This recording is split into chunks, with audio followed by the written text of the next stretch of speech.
नमस्कार मित्रों, आप सभी का स्वागत है the traditional astrologer YouTube channel पर। मैं आनंद रेग्मी आप सभी का इस चैनल पर स्वागत करता हूं। हम लोग मुहूर्त चिंतामणि ग्रंथ का अध्ययन कर रहे हैं और अध्ययन के क्रम में हम लोग 68 श्लोक तक पढ़ चुके हैं। आइए प्रारंभ करते हैं। उपग्रहर्क्षम कुरुवान्निकेषु कलिंग वंगेषु च पातितंभम सौराष्ट्र साल्वेषु च लत्तितंभम त्यजेत्तु बिद्धम किल सर्वदेशे। यहाँ पर उपग्रहर्क्षम होगा, ठीक है। यहाँ पर उपग्रहर्क्षम होगा।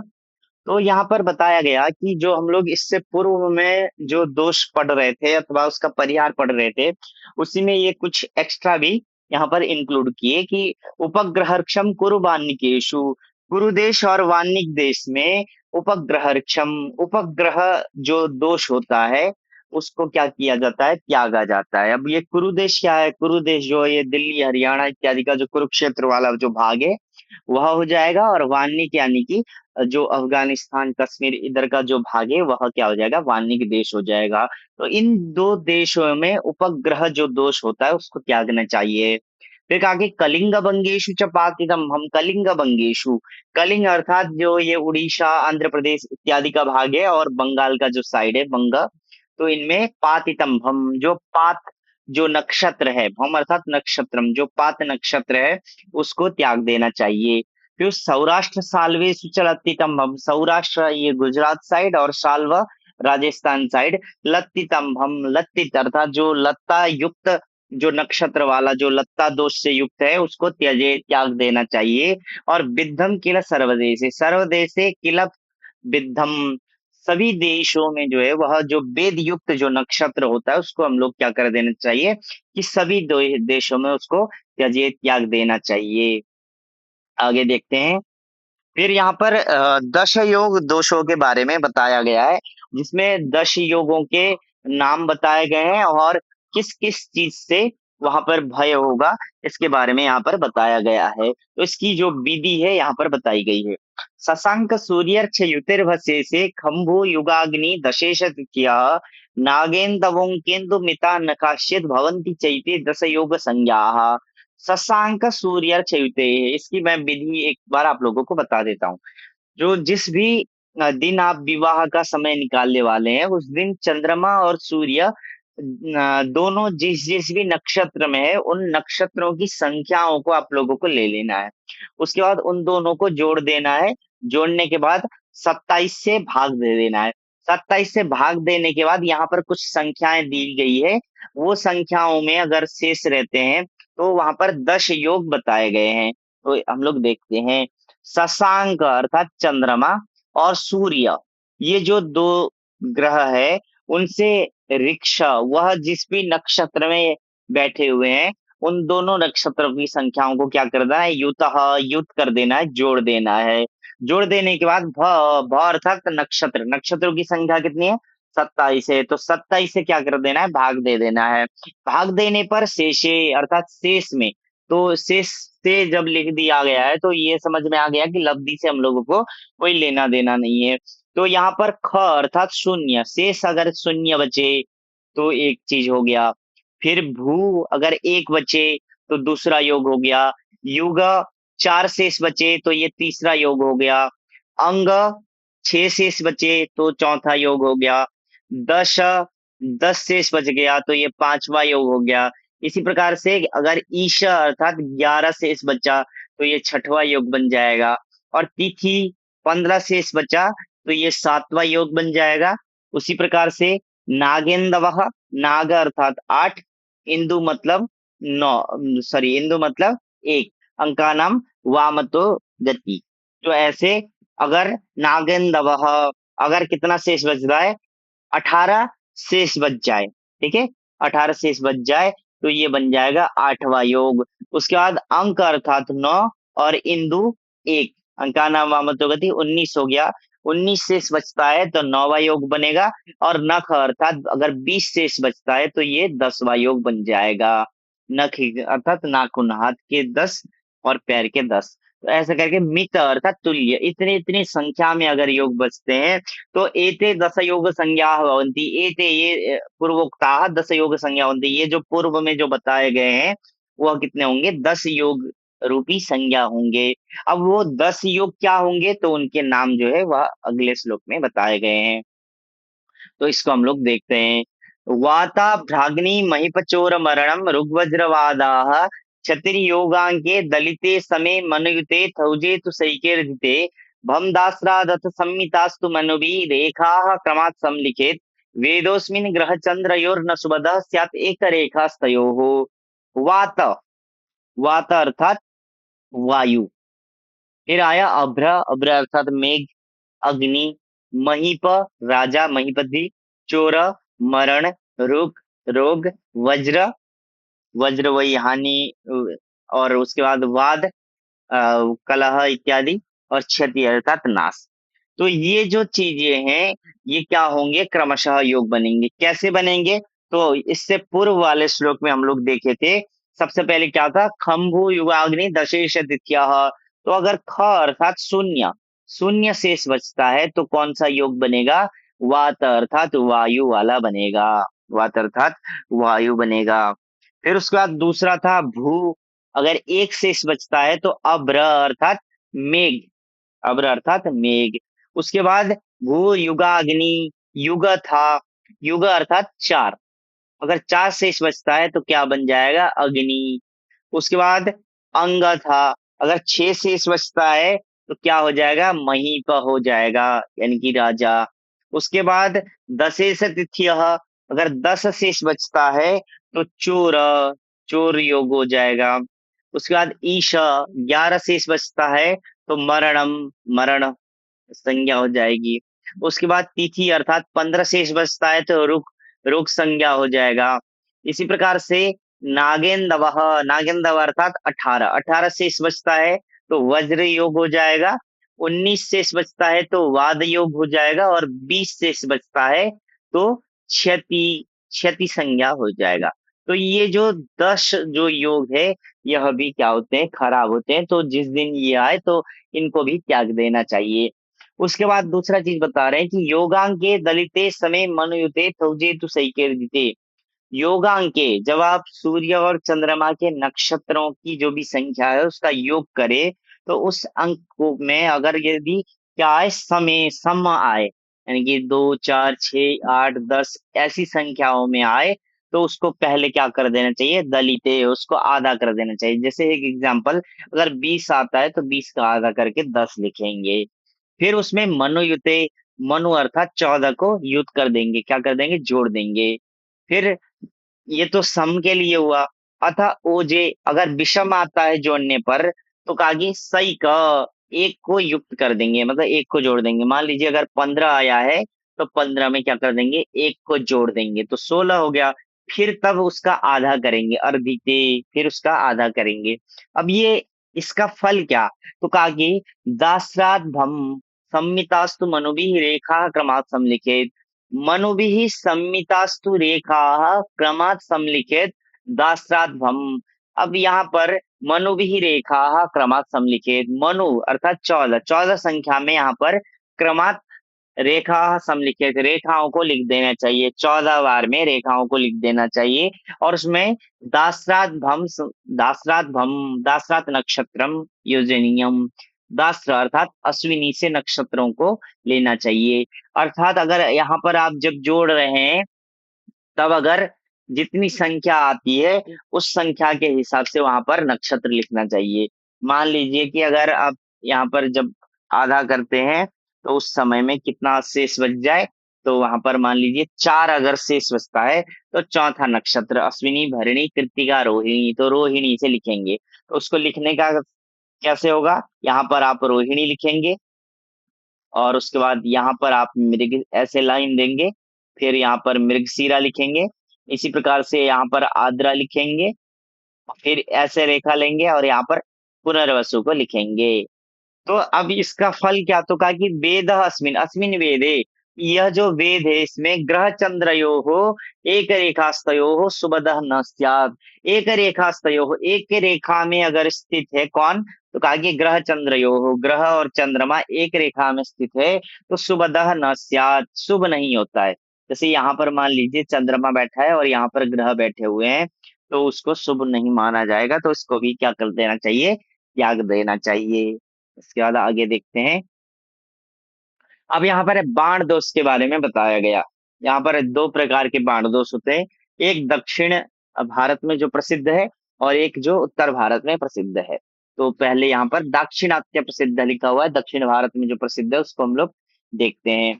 लग्ने नाड्या यात तिथ्यो अंकतष्टाः शेषे नागद्वयब्धि तर्केन्दु संख्ये रोगो वह्नि राजचौरौ च मृत्युर्बाणश्चायं दाक्षिणात्य प्रसिद्धः। लग्नेन आढ्य यात तिथ्यः, यात तिथ्यः अर्थात, यात अर्थात गत, गत तिथि की संख्या में। अब आज अगर आप कोई समय निकाल रहे हैं तो आज वर्तमान हो गया, तो जो कल जो बीता वो क्या हो जाएगा, गत तिथि हो जाएगा। अब ये जो गत तिथि है इसको लाने का तरीका क्या है, तो जब भी आप देखेंगे तो शुक्ल पक्ष की प्रतिपदा से आप गिनेंगे, तो शुक्ल पक्ष की प्रतिपदा एक हो जाएगी, द्वितीया दो, तृतीया तीन, ऐसे करते हुए आप चलेंगे। और पूर्णिमा में उसको 15 संख्या मानेंगे। जब कृष्ण पक्ष की प्रतिपदा आएगी तो उसको 16 संख्या मानेंगे। उसी प्रकार से कृष्ण पक्ष की द्वितीया को 17, तृतीया को 18, ऐसे करके आप मानेंगे। और अंतिम में अमावस्या की संख्या कितनी आएगी, 30 आएगी। तो कहा कि यात तिथ्य जो व्यतीत जो तिथि है उसमें लग्ने ना आढ्य, लग्न को क्या कर देना चाहिए, जोड़ना चाहिए। विवाह कालिक जो लग्न है उसको वहां पर ले जाके जोड़ देना चाहिए। फिर अंक तष्टाह, 9 से भाग दे देना चाहिए।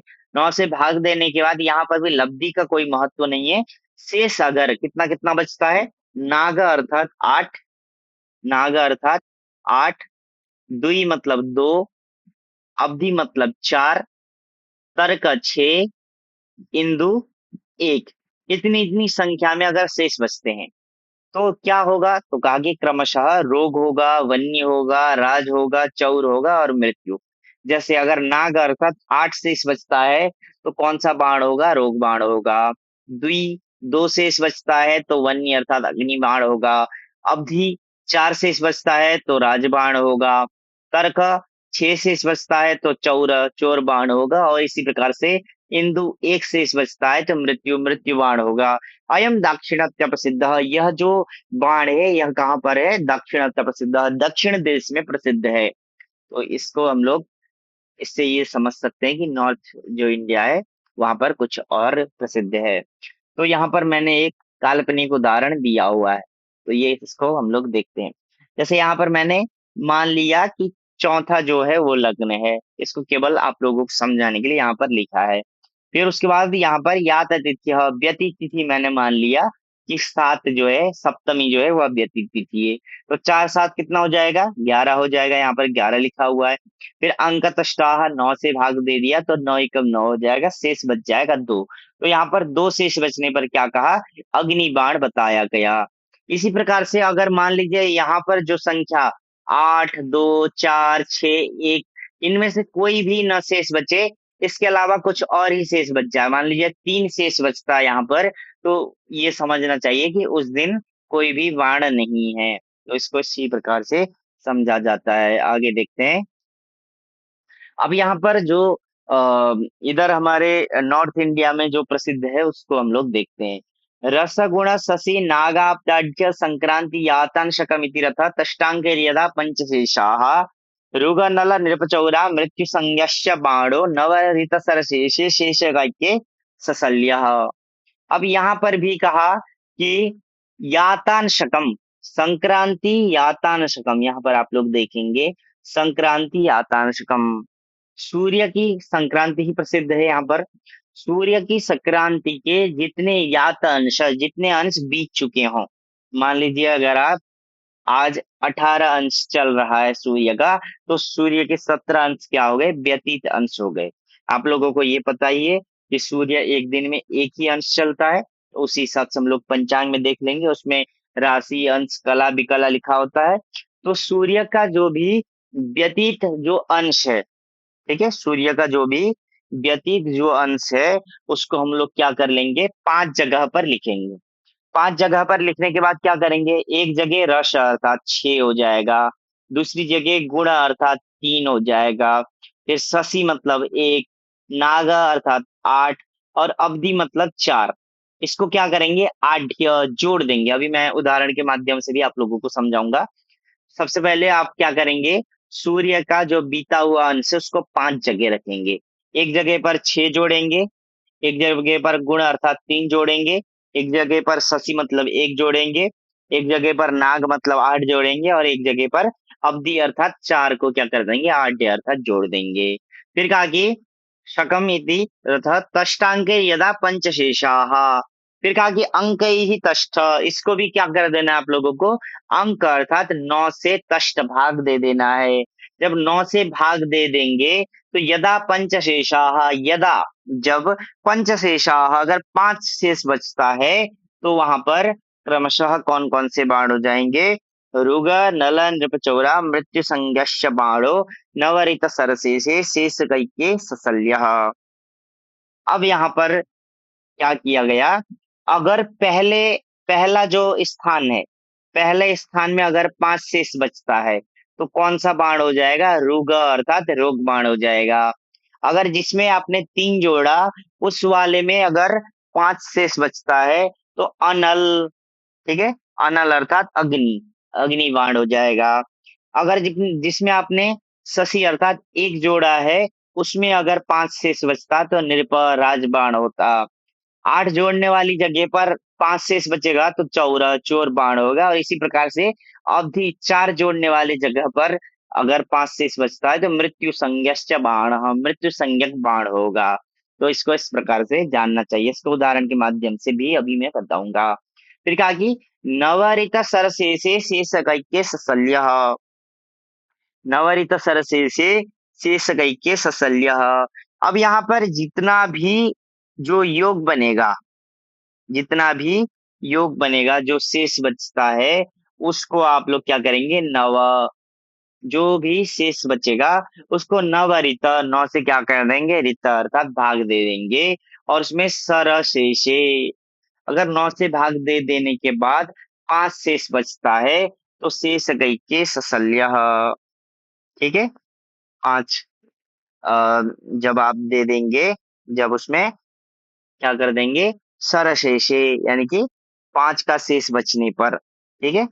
जब पांचों का कहने का मतलब ये है कि जब 5 जो शेष होंगे उसमें आप क्या कर देंगे, भाग दे देंगे 9 का और उसमें आप क्या बचेगा, 5 शेष बचेगा तो सशल्य, सशल्य अर्थात शल्य के सहित जो होता है बाण होता है, शल्य के सहित जो भी बाण होगा वो क्या हो जाएगा, शल्य के सहित होगा। यहाँ पर लिखा गया है शेष का ऐक्य, जितने भी शेष बचे हैं उन सबको ऐक्य, एक तक एक करने पर और उसमें नवरिता 9 से भाग देकर सर से 5 अगर शेष बचता है तो सशल्य, शल्य के साथ बाण होगा। तो अगर रोग बाण के दिन ऐसी स्थिति बनेगी तो शल्य के साथ रोग बाण होगा तो ये और खतरनाक हो जाएगा। तो इसको हम लोग उदाहरण के माध्यम से समझते हैं। यहाँ पर सबसे पहले पहला उदाहरण दिया गया कि 16 अंश, मान लीजिए सूर्य के 16 अंश क्या हो गए हैं, बीत गए हैं। तो इसमें सबसे पहले हम लोगों ने एक जगह पर 6 जोड़ा, दूसरे जगह पर 3 जोड़ा, तीसरे जगह पर 1 जोड़ा, चौथे जगह पर 8 जोड़ा और पांचवें जगह पर 4 जोड़ा। तो जोड़ने पर 16 6 22, 16 3 19, 16 1 17, 16 8 24, 16 4 20। तो ये इतना हम लोगों ने जोड़ लिया। फिर यहाँ पर क्या कहा था कि अंक ही कष्टा, 9 से भाग दे देना था। तो 9 से जब 22 को भाग दिए तो यहाँ पर 4 शेष बचा। जब 9 से 19 को भाग दिए 1 शेष बचा, 9 दूनी 18 शेष 1 हो जाएगा। अब जब यहाँ 17 पे 9 से भाग दिए तो 8 शेष बचा, 24 पे 9 से भाग दिए तो 6 शेष बचा, उसी प्रकार से 20 में जब 9 से भाग दिए तो 2 शेष बचा। तो यहाँ पर देखिए, यहाँ पर कहीं पे भी 5 शेष नहीं दिख रहा है, यानी कि इस दिन कोई भी बाण नहीं है। अब दूसरा उदाहरण देखते हैं। ये 17 अंश बीत चुके हैं, अब 17 अंश बीत चुके हैं। इनमें हम लोगों ने 5 जगह पर क्रमशः जोड़ दिया। तो एक जगह 23 हुआ, 20 18 25 21 हुआ, इसमें 9 से भाग दिए। तो जब 9 में 23 में 9 से भाग दे दिए तो 9 दूनी 18 हो जाएगा, 5 शेष बचेगा। तो यहाँ पर हम लोगों को 5 शेष मिल गया, यहाँ पर 5 शेष मिल गया। जब अन्य में हम लोग भाग दिए तो वहां पर कहीं पे भी 5 शेष नहीं बचा है। तो यहाँ पर 5 शेष कहाँ बचा है? तो पहले वाले में जब भाग दिए तब हम लोगों को 5 शेष बचा। तो यहाँ पर देखिए पहला वाला बाण कौन सा है? रोग अर्थात रोग बाण है। तो इस दिन क्या है? रोग बाण हो जाएगा। फिर तीसरा उदाहरण देखते हैं हम लोग। जब हम लोगों ने यहाँ पर सब शेष निकाल लिया तो नीचे जो सशल्य जो बाण था उसके बारे में यहाँ पर बता रहे हैं। तो 5 ये हो गया, 5 जोड़ दिए, 2 जोड़ दिए, 0 था, 7 था, 3 था, यहाँ पर जो शेष बचा था इन सबको हम लोगों ने जोड़ दिया तो टोटल बना 17। तो 17 में फिर नवरित 9 से भाग दे दिए तो यहाँ पर 5 शेष नहीं बचा। अगर यहाँ पर 5 शेष बच जाता तो क्या हो जाता? सशल्य रोगबाण हो जाता। यद्यपि यहाँ पर 5 शेष नहीं बचा इसलिए हम लोग केवल इसको रोगबाण मानेंगे। तो आज की कक्षा को यहीं विराम देते हैं। पुनः हम लोग अगली कक्षा में मिलेंगे। अगर आप लोगों ने चैनल को सब्सक्राइब नहीं किया है तो अवश्य कर लें। हर हर महादेव।